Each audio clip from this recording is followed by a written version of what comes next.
Good morning, everybody. My name is Joe, and I'm a weapon of mass instruction, and today, I believe, is May the 9th, 2012. We are at T-minus 11 days until the NATO summit in Chicago and counting. And last night, I actually put out 2 videos, and I'm not trying to go for quantity over quality here, but I want to put out as many of my ideas and thoughts as possible so that you guys, gals, can all, form your own opinions and everything. But my main thing for right now is not really too much of importance. I watched a documentary called The End of America on Netflix last night. And, that's what I do whenever I'm at my ex's house for an overnighter. If I'm sleeping over there on the couch, I look up something controversial. I look up something where I can get the other side of the coin instead of the you must be a patriot sort of thing.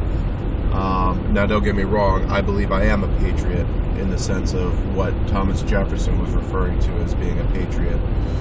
Not fucking believing what the president says every step of the way, no matter what, or else.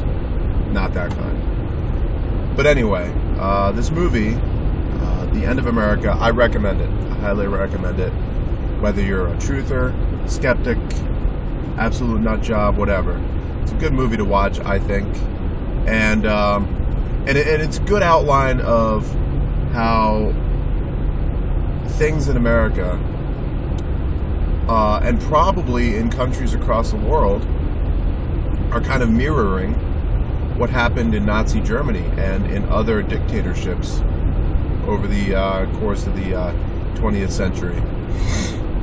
And, the lady, I can't remember her name, I'm so bad with names, she mentioned that, there were 10 steps in creating a closed society, i.e. a dictatorship.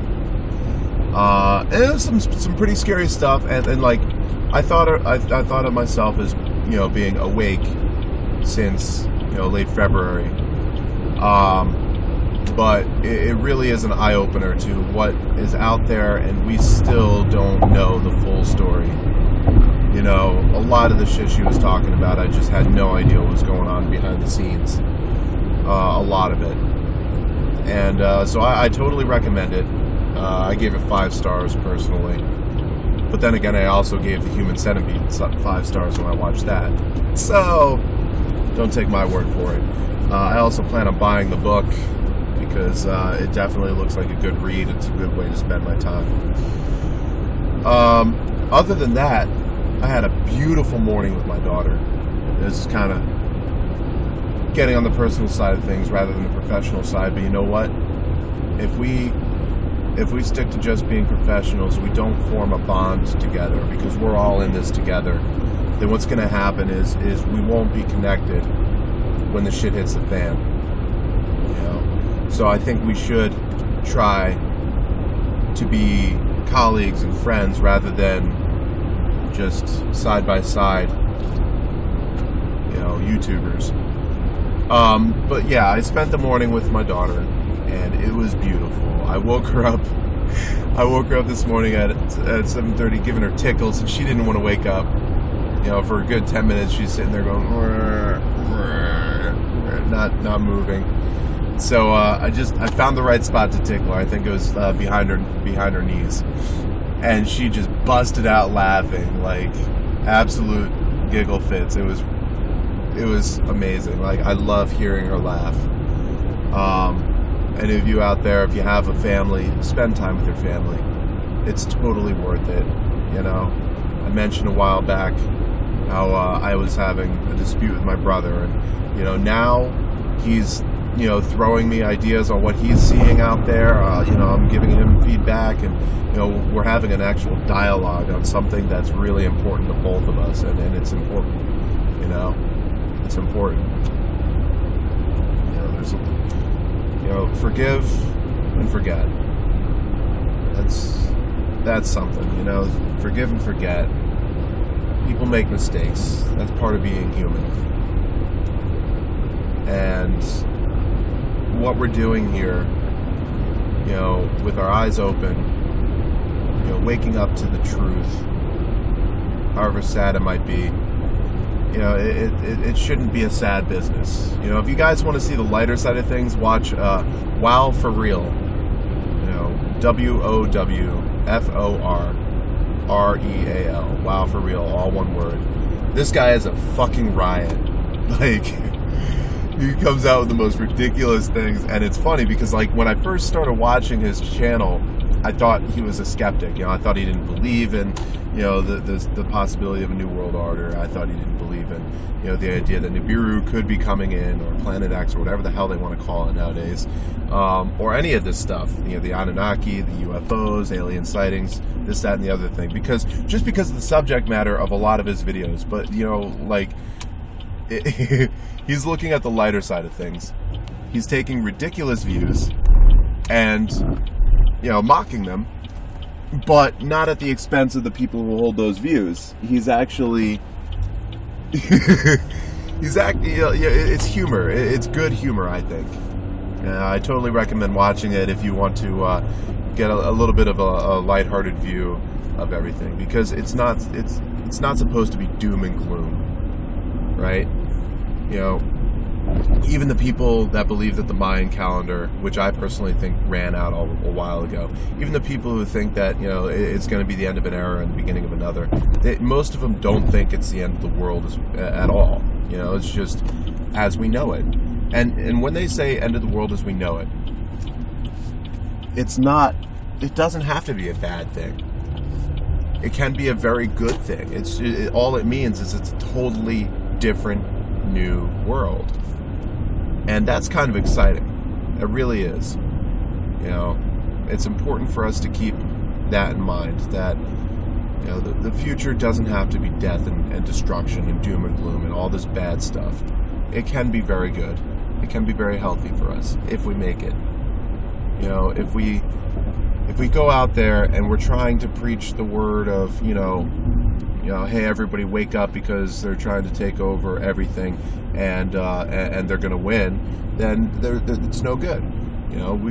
We got to give hope, and that's what I think is key. Hope. Wasn't it story of Pandora's box, when Pandora was tricked into opening up that box, and it contained all these demons, all these bad things in the world: greed, hate, anger, rage, jealousy, like all the horrible things, and they all flew out of the box and entered the world. But then the last thing that came out was hope. So no matter how bad things get, maybe I'm not being a realist here, but I think reality is what you make of it. For example, 5, 6, more like almost 10 years ago now. Almost 10 years ago, 9/11 happened, and I was like, these terrorists, damn it, they wanted to attack America. We got to go out and kill the terrorists. I fell under the spell like that. And now the same shit happened. The past didn't change, but now knowing a lot of the facts, I'm realizing that, maybe one or both of these wars that America is directly fighting are not warranted. Maybe it was unprovoked. Maybe we're the bad guys. In the end, I say bad guys as in like the quote unquote enemy. Just the way I think. If I'm defending my home, the guy breaking in is a bad guy. But maybe he's breaking in because he has to get some food and he has no other way to get it. Because he's out of options. So in his mind, he's not the bad guy. That's just an example, There really is no such thing as the bad guy. There's two sides of every story, and that's something we gotta look at too. Because as much as we want to hate the Illuminati, to hate the power elite, to hate the powers that be, to hate this, that, and the other thing, in some respects, try to imagine reality from their perspective. Try to imagine the fate of the world resting in the hands of these few Now, I'm not trying to make them out of superheroes, but this is actually going to play into what I'm going to talk about tonight. But picture, if you will, you're so rich that you would never have to worry about money for the rest of your life. Your kids, your grandkids, for as long as you can imagine, your family is set. You're good. No matter what happens to the world. Now, picture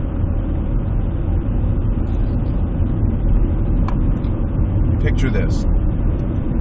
What if you're one person out of, let's say you've got a group of 500 friends that are all just as rich as you, and all the rest of them are thinking about how can they get more money, but you realize you don't need more money. It's coming so fast you couldn't possibly spend it all. So money is not an issue, but they are still thinking of it as an issue. They want more, they want more, they want more. They've fallen under greed, and they're not waking up to some things that you see. Imagine that you are able to perceive trends, the way things are going. Anybody know what a J-curve is? I'm sure most of you do. A J-curve is a type of graph where it starts out almost horizontal, and whatever is measured increases geometrically, so that a long way down the line, you get what looks like almost a 90-degree turn, and then it starts going up and up and up and up and up and up and up. All right. If you want to get a good idea of that, just start a times table. Start with 1 times 1 is 2, times 2 is 4, times 4 is 6, 1 times 2 is 2, times 2 is 4, times 2 is 8, times 2 is 16, times 2 is 32, times 32 is 64, times 2 is 128. Just go from there. And that's just a good example of a J-curve graph.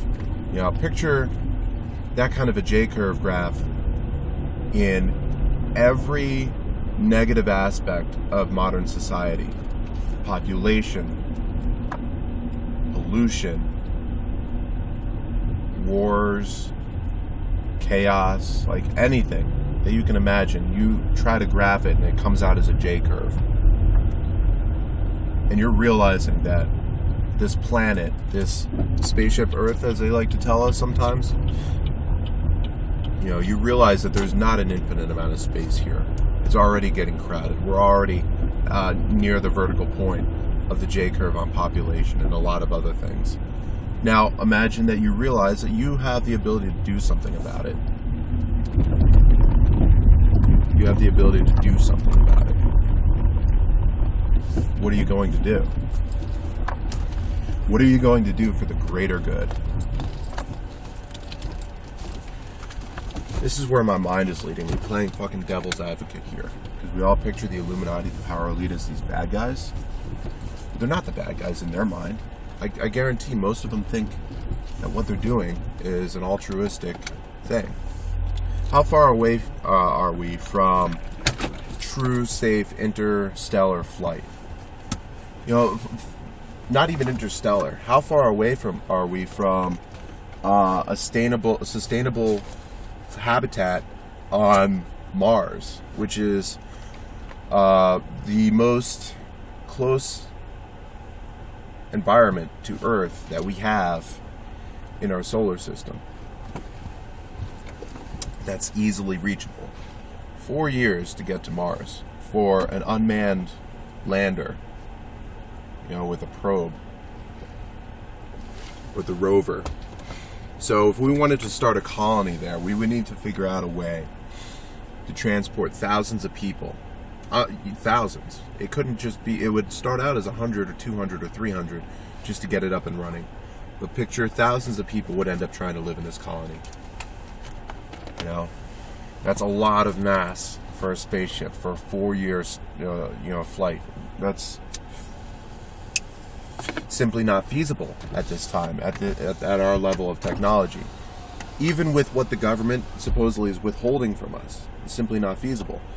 I'm starting to get an idea of why they're withholding some of this technology that they supposedly have, if they actually have it, which I'm pretty sure they do, and I'll get into that tonight. But your solution, we don't have the ability to get off-world yet, but our J-curve on population is such that by the time we do get that level of technology, and we are able to get off-world in that number of people, a couple thousand isn't going to make a difference. That would be like lifeboats trying to escape the Titanic at that point.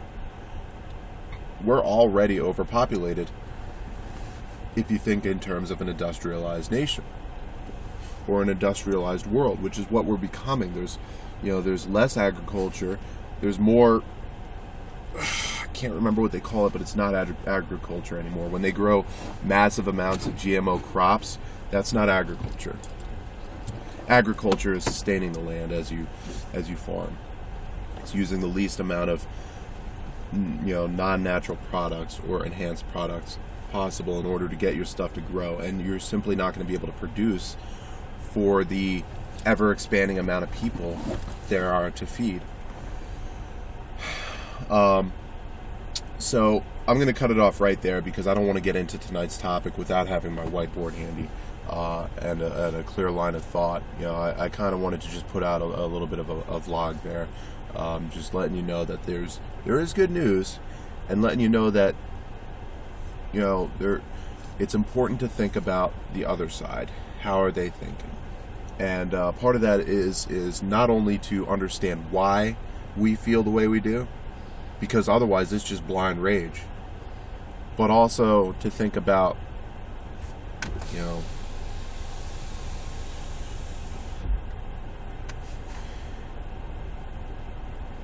if the world gets into a global conflict, whether it happens on its own because of the way things are, or whether it happens because somebody at the top is pulling these strings, whatever the cause, if that happens, the world will be at war.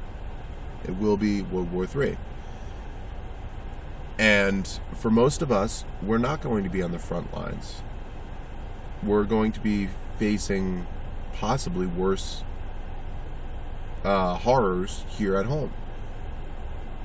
But if we learn to view things as the opposition does, that will make us more effective against the opposition.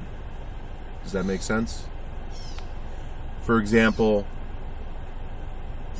the first time I went to Iraq, I hadn't paid too much attention to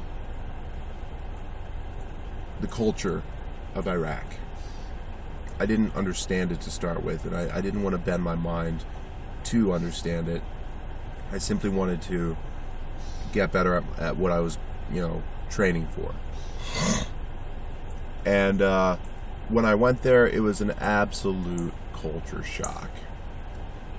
I had this idea in my head that they hated us. And a good portion of them did. A good portion of them really did.